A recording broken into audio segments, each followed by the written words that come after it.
This week, we welcome Padraic O'Reilly, founder and chief innovation officer at CyberSaint, to discuss the state of the cybersecurity market, at least according to Gartner. In our second segment, we air two pre recorded interviews from RSA Conference 2024 from Deep Instinct and Square X. Business Security Weekly starts now.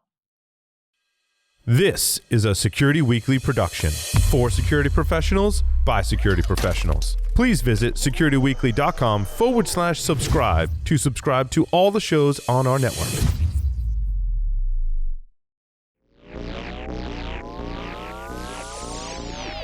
It's the show where we explore the business of security to improve the security of business.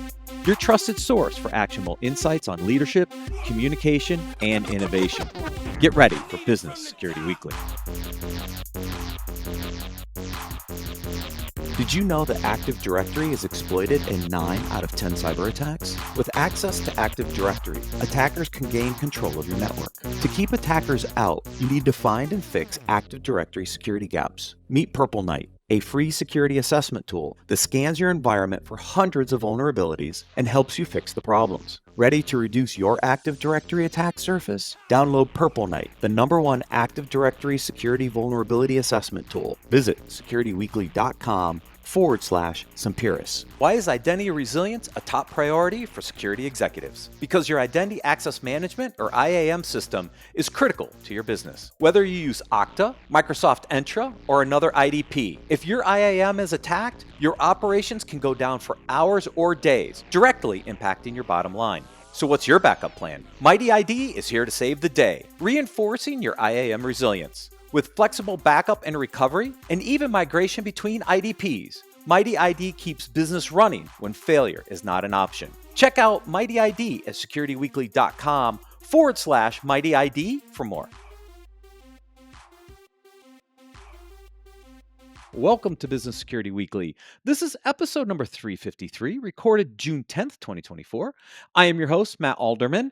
I'll explain why I'm in a different location in a second. But first, joining me for this interview segment is my co-host, Mr. Ben Carr. How you doing, Ben? Hey, Matt. How's it going? I think I'm doing a little better than you today, but yeah. Nice Just a and little sunny better. and warm down here in Texas. Just enjoying the heat in this fun time. Yeah, well, because of the heat in Texas, we decided to put in a pool, decided to put in a bathroom, and then the contractor decided to bust my main water line and flood my house on Wednesday. So we're a little displaced for a little bit. The pool will now be done before my house is done. Anyways, folks, we're all fine. It's all good. We'll figure it out. So you'll see me in a few different settings over the next couple weeks. Before we start this interview segment, quick announcement: dive into cybersecurity with Cyber Risk Alliance for exclusive insights from RSA Conference 2024. Explore executive interviews with industry leaders, uncovering visionary perspectives on threats and strategies. Delve into curated articles on trends and innovations, equipping yourself with essential knowledge for today's cyber landscape. Visit securityweekly.com/RSAC for expert guidance and inspiration in navigating cybersecurity challenges confidently. This segment is sponsored by CyberSaint. To learn more, please visit securityweekly.com/CyberSaint. Padraic O'Reilly is no stranger to Business Security Weekly. He is the founder and chief innovation officer at CyberSaint. Padraic is a Harvard-trained economist, IT risk and compliance consultant, and an expert in artificial intelligence and economic modeling. Padraic works closely with members of the Global 500 to research and deploy risk quantification, risk intelligence gathering, and risk reporting communication strategies. Padraic also holds a patent entitled System and Method for Monitoring and Grading a Cybersecurity Framework, which has inspired much of his work at CyberSaint. Padraic, welcome back to Business Security Weekly. Thank you, gentlemen. I'm sorry to hear about your infrastructure difficulties, but I hope you can take heart in the weather down there. Anyway, Well, the clubhouse pool was reopened, and then closed briefly. But yes, at least we have another pool, Patty. yeah, And while all this was going on, you were at Gartner Security and Risk, um, was and the last time we spoke, RSA conferences also happened. And so I thought it would be interesting to kind of get from your perspective, kind of a pulse of the market, Sure, right? We sure. just came out of RSA conference in May, followed up by Gartner Security and Risk in June. My guess is number one, AI is being it was talked about at RSA conference a lot. We talked about that briefly on the show. And my Sure. guess, AI was also a big topic at Gartner last week. I'm sure it never came up, Matt. I'm sure No. AI never No, made it to no. Gartner. There were no slides about AI. There were just a dearth of slides about AI.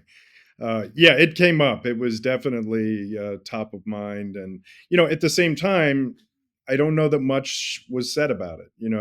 I think it was sort of it was it was ubiquitous, but not terribly substantial, right? So it was a little bit of you guys out there in the audience have had to shut down your employees talking to GPT, and here's a little bit of what the future looks like. So there were some vendor specific presentations I went to that had some more interesting things to say about AI and the sort of threat vectors that it will represent, and what can be done about that.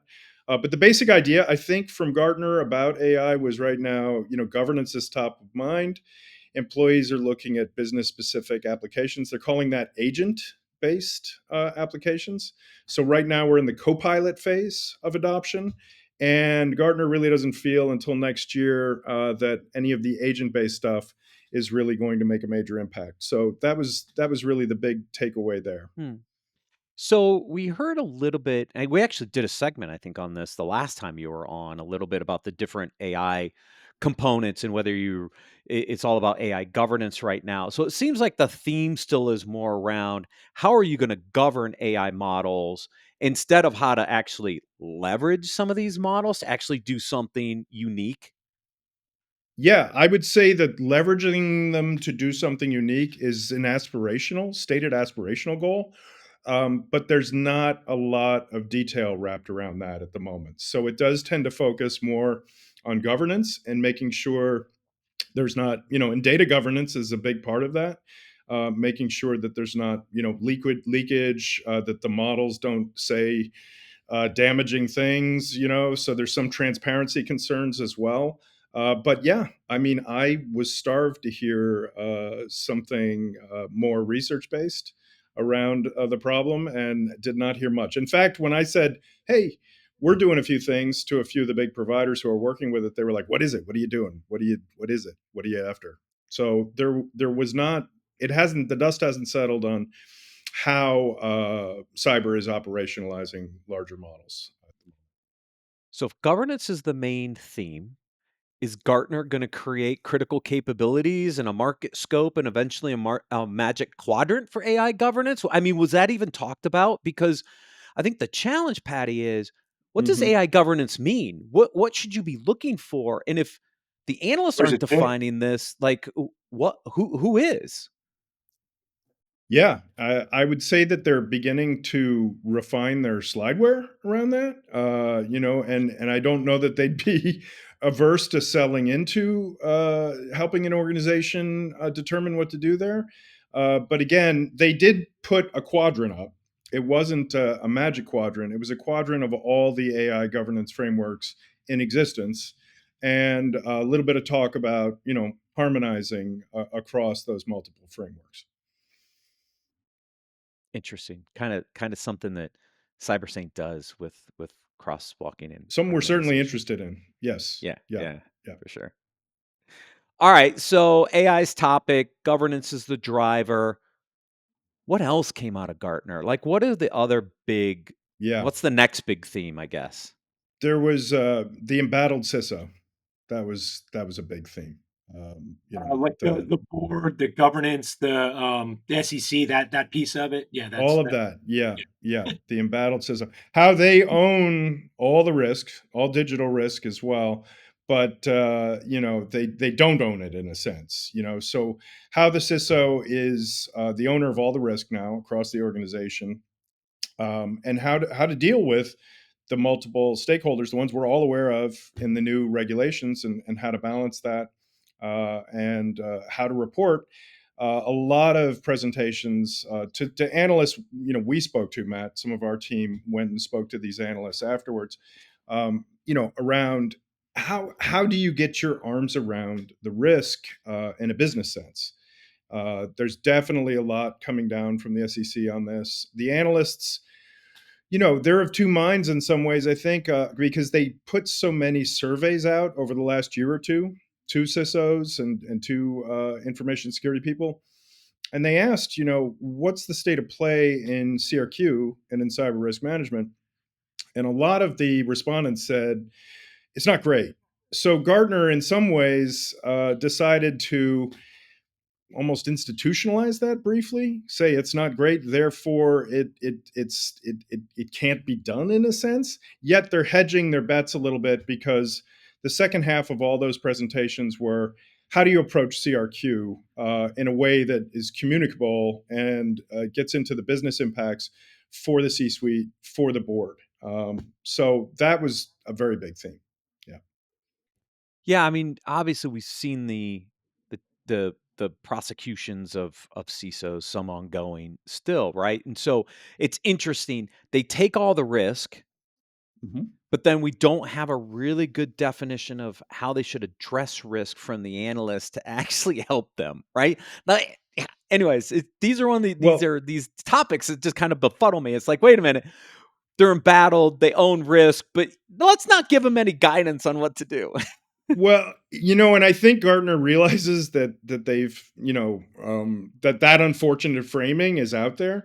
So there were seminars on that were almost like role playing between CISOs and CFOs, and I found that very interesting. So they played out the conversation between the CISO, who got technical, and the CFO said, "Stop doing that," and then the CFO started talking about sort of business decisions that looked a little black and white to the CISO, and they had to sort of level set and talk it out a bit more. So I think in some ways, I think Gardner is beginning to really try to help organizations understand what some of the conflicts among the roles can be, and how to get to a better place. The CRQ was all over the place in the presentations. So I wouldn't be surprised if Gardner comes out with something in the next year that indicates they are going to either make a magic quadrant out of it, or continue to do some research and define it a little bit more. Continuous control automation was very big too, which was interesting. Yeah. Let's talk about CRQ for a second though, because when I look at the landscape of Hmm. CRQ vendors, most of the traditional kind of pure play CRQs are really focused on the cyber insurance side of the house, right? So they're Yes. using their risk quant to drive insurance conversations, right? Yeah. Although that's helpful to the CISO in some respects, it's really a CFO play, I think. Yeah. And so my fear is that if you focus on cyber risk quantification from a here's what you need to do and here's how much premium you need or coverage you need for cyber insurance, that's only part of the story, right? Hmm. The other part of the story is how do I prioritize my risks, my control gaps to actually put myself in a better position, irregardless of cyber insurance? Are Yeah. they going to bring both of them together? Did they talk about both of those aspects or just one or the other? They didn't talk a lot about cyber insurance. They Hmm. talked more about how do you prioritize a cyber program in a financialized manner, Mm. um, in a risk-based financialized manner. So, very consistent with the things we do in a sense, and that was a big part of the presentation. So, I was really optimistic that seemed to be the major priority. So yeah, it was mainly about rationalizing your cyber program in business terms, and financially. I wonder how CISOs took that. I don't know. I mean, I think you see it in the CISO communities, and I talked to a few while I was there. I think they realize that the little C, if they want the big C, they're going to have to grow. They're going to have to grow into a slightly changed role. Also, I mean, the incentives are pretty clear from the SEC. If they can be clearer about the business with the C-suite and with the board, Mhm. if they can open the door up a bit, right, and have some fresh air blow through, they're in a better position in the long run as well. So the days of like everyone pulling their hair out over certain critical shortfalls in a security program, that has to end, and we have to get more rational, I think, about what actual the practice looks like, what the financial impacts could look like, what the scenarios we're all facing might look like, what might be material, right? And that just has to be talked about in a grown-up way. So, if I put my operator hat on and I say, like, I used to do this for a living, right? Hmm. Um, I agree on one part of that, but what I hear that through line is, hey, this is a financial discussion. Like the CISO should just be under the CFO, and I don't think that's the direction that like operational CISOs want to really see this go, right? And I go back to, if I look at the Wyden statement around Change Healthcare, right? I thought that was really interesting when they actually called out the CEO, right, for kind of not doing his job by hiring somebody who hadn't been in the role, who didn't have experience. Right. And you talked about the role playing at Gartner where they had the CFO and the CISO. Man, it really seems like a CEO and a board discussion, right? That needs to be had first. Now, there's alignment, and there's just like any other vertical area of the business. I do believe that the CISO has to have a relationship with the CFO, and there's things that need to be adjudicated and talked about and worked through at that level. But I really think like we've missed this so far to date by like kind of juggling it. Like, is it the CIO? Is it the CTO? Well, maybe it's the CFO now. I've heard, I know CISOs who've reported to legal or reported to the CFO. Like, when are we going to get serious and have a discussion about like what's the CEO's responsibility in this and what's the board's responsibility and how is risk? Because you mentioned this, right? CISO is responsible for all risk because most organizations aren't big enough to have a risk officer as well. I mean, I just think that there's a different way this really should play out for functional governance as opposed to, just aligning it with somebody because we don't know where it goes and we don't understand it. Right. Yeah, no, that's a great point, Ben. And I because I've been wondering about this, how the actual connectors flow up, and because I have some experience of working, in and around C suites, I I've been reading the not to get too esoteric, but I've been reading the academic research. When there is a cyber attack, and it comes out like Change Healthcare did last year, or earlier this year. The equity took a whack, but in the academic research, the salaries that are impacted in the wake of them are generally looked at the CEO level. That's the set of salaries you look at. That's where the impact is felt. And there are effects of 5% and upward in the CEO compensation in the wake of a major breach. That's significant. I think the CEOs know that, and I think you're right. I think this is a conversation that has to sit with the CEO. And probably the board, Yeah. right? Yeah. Yeah. Well, that's the representation question, right? Like I just I was at a meeting for the sort of qualified technical experts, right? Like the new certification that's out there, right? And talking about what is the representation and mix that should be on the board, right? And it was really interesting the analysis that they've done and looked at it and basically breaking it down and saying, look, out of the Fortune 500, there's only one board that really has good representation from a cyber or a technical perspective, and it's General Motors. But there's no other boards where there's really representation, and they actually state that if you only have one person, you're not really going to. They're going to be treated as a silo. They're going to be walled off. Two, they kind of have a discussion amongst themselves. It takes three people, right, with technical expertise on the board to actually have a functional and flowing discussion and oversight and governance. And so that the board really needs to start. These corporate boards need to start having representation from people who can actually understand this. But to the point, I think we all agree on at a business level, right? This isn't just technical. It's, do you understand the piece you're playing? Because every company's technical now, but how can you articulate that in business terms and relay that to the rest of the board and then have oversight of these functions internally in the company? That just needs to change. That needs to happen. I mean, we just haven't seen correct board oversight. And as a result, I mean, I think, we haven't seen the actual implementation. Yeah, the incentives have been historically misaligned for too long. The security folks had an incentive to maybe not always get into the weeds on maybe some of the less uh, robust parts of the practice, because they were often held to account when things went sideways, and that was their role. And the boards, to some extent, had an incentive to not own that risk because they didn't fully control it. So the realignment, I do think the SEC is really trying to realign the incentive structure, and we'll see how it plays out. Yeah, we'll see how it plays out. Let's see what else was Did on we that lose list. Matt Oh, there? no, I'm here.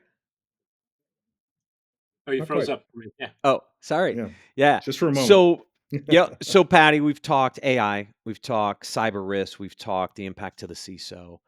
The other big one Mhm. that I think was at Gartner last week is this concept of CTEM, and it CTEM. ties CTEM and then continuous control automation, right? You mentioned continuous Mhm. control automation. We went down the risk quant path. What's the difference between continuous control automation and CTEM? And then let's get into some of the specifics there because there's some really interesting nuances that I Yeah. want kind of want to extract. Yeah.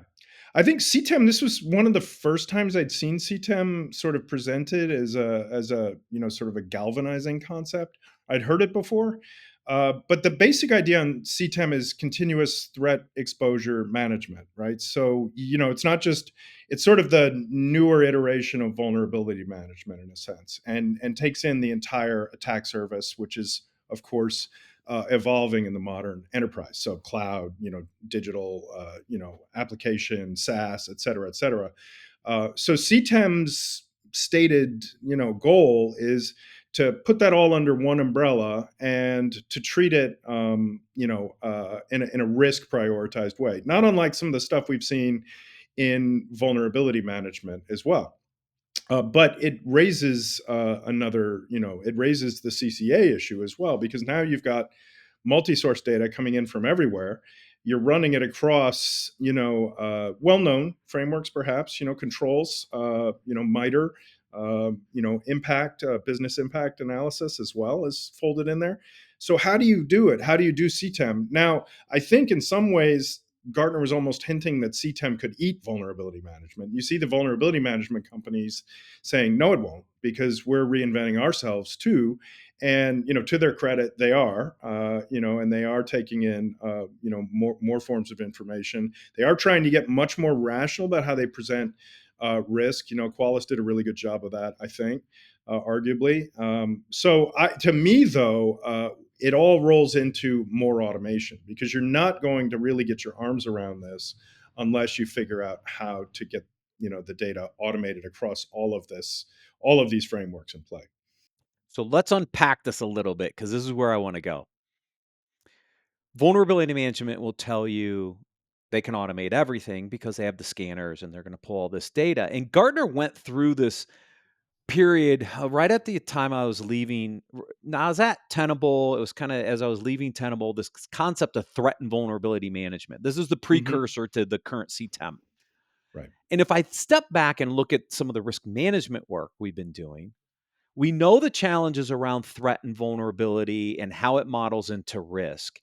I'm worried that Gartner doesn't understand the complexities of how vuln and threat correlated to risk quant don't quite work in the old ways. Right. And they're putting an emphasis almost on the threat side that is super hard to get your arms around Right. and saying it's going to consume vulnerability management.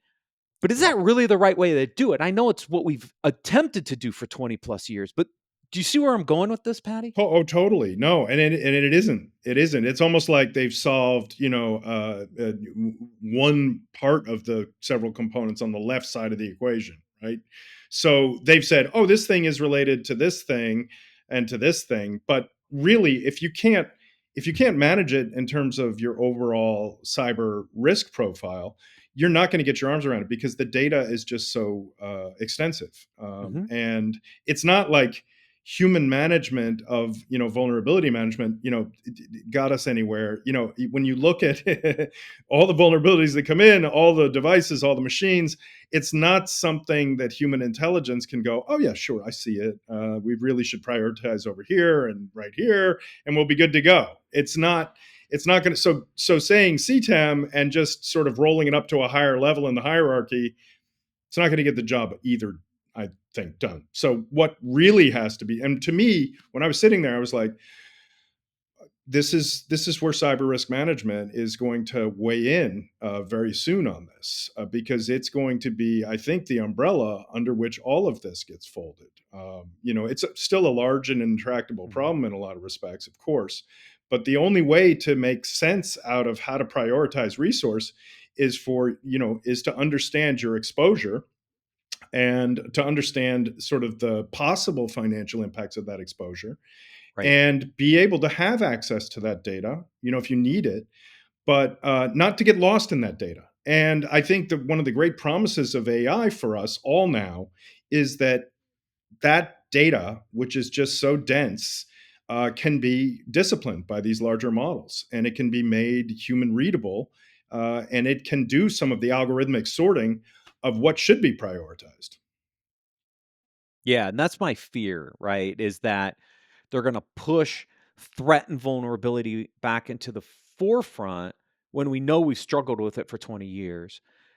And what does that do to risk quantification? But you said it pretty well in that it's about exposure and financializing that exposure, Right. right? Because if you can truly financialize the potential exposure, you can use that as your primary prioritization component to then drive downstream control mitigation, vulnerability mitigation, threat mitigation, which is the way I think it should be done, but hasn't been done really well. No, and it hasn't been done because it takes so many different types of data to actually do it, and you've got to tame that data as well, and you've got to make sure it's quality as well. And we're talking about asset level stuff here too, so it's quite complex for sure. Let's give Ben a chance to get in there. No, I was just No, he looked like he was going to say something. I was trying to figure out how to put it in a cohesive thought, right? Because there's a lot there to unpack. But for me, Right. it's always been about context, right? You said there's a lot of different data sources you have to bring together, and so it's always surprised me that neither a ServiceNow nor a company like a Qualys or a Tenable has decided to really try to fully solve that problem, right? I mean, I think Qualys, when I was there, they tried to solve it by having this asset management piece, but they still didn't. They didn't take ownership of asset management, right? That was still, for most people, a lot of people, a ServiceNow kind of thing, right? And ServiceNow hasn't stepped in and said, "Oh, well, we really need to own the vulnerability piece and the threat piece as well, and tie them all together into one cohesive thing." Mhm. I've seen a lot of movement in the industry, like people talking, posting articles on LinkedIn about how you really just need to focus on the 1% of vulnerabilities that can actually get compromised.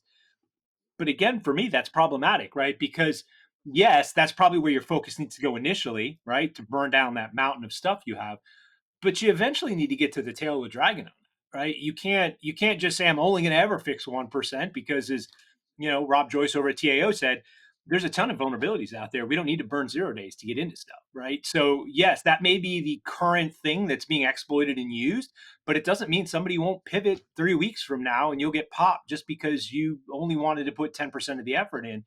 And for me, it's been like this analysis paralysis thing. People, and the whole CTEM thing is, people are like, yeah, I can't do the vulnerability thing. I'm going to try to push it off and go to the next shiny ball and figure out something else. And it's like completing the loop. If you really work on it and get the loop completed, you can actually, maybe you'll never solve it, but you'll get a lot closer than we are now.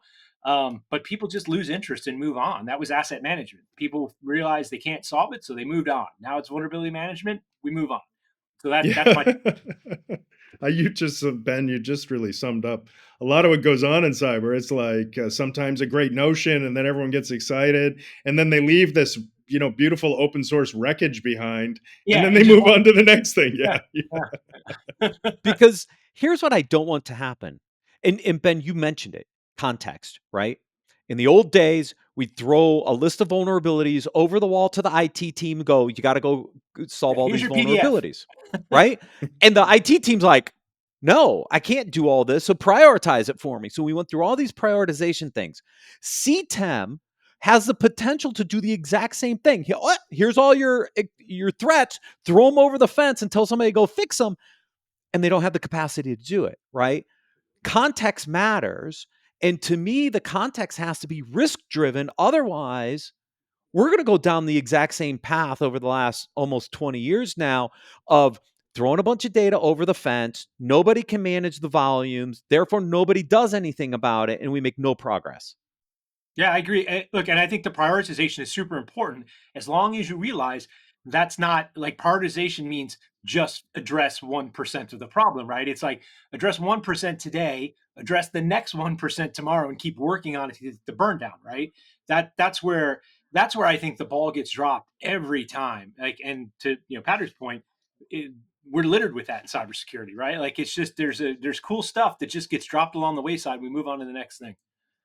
Yeah. And to some extent, I think a lot of what we do on the R&D side is pick up that cool stuff, see how it relates to the other cool stuff, and try to get it all singing together, because we have to finish this problem off. It has to be done. Yeah. Patty, did we miss Yeah. anything from Gartner last week? No, I don't think so. I think that was yes, one thing. Identity and access management is getting pushed forward by Gartner quite a bit as sort of, very important. There's no zero trust without it. IDAM across all infrastructure. So it's almost like they basically are saying IDAM is infrastructure. So that's the last bit. But I wasn't as fascinated by that bit as some of the others, obviously, for obvious reasons. For obvious reasons, which I understand. Patty, always a pleasure. Thank you for joining us on Business Security Weekly. Real pleasure, guys. Chat soon. Thank you.